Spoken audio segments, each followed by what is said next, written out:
That's a good question because we would really like to include more instruments in the Mass. Like, for example, at Easter time, we had a perfect opportunity to include other instruments in the liturgy, both at the Easter Vigil and Easter Sunday.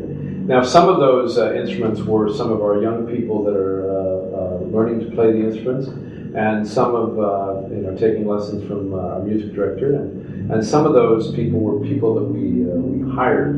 Now, we're not going to be able to do that for every Sunday. We just don't have the budget for that. But if there are people in the parish who play instruments, we invite them to join our music ministry and to begin work with our music director, whether it's violin or flute or even guitar. A lot of those things can be made appropriate for the Mass, including the piano.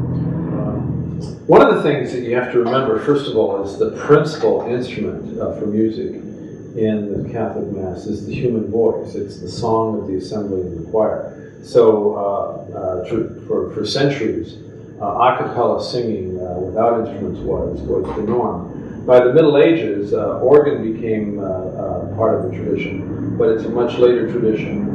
Piano and other kinds of instruments were just put in the liturgy in the last century, and so they're still kind of new and their use is still evolving. But one of the things that's important to remember is, the human voice is primary, and the queen of instruments by the Church's documents and what the Second Vatican Council said is the organ. That's the principal instrument used for leading the people's song. That doesn't mean that we can't use things like piano, guitar, flute, and other kinds of things. One of the things about, again, the connotation of particular music is it's a particular style of playing the piano that is germane to the theater, that's germane to the cocktail lounge, that's germane to the baseball stadium and those kinds of things. And so we don't want to bring in the world to the point where it gives us the idea that we're at a carnival or that we're at the theater.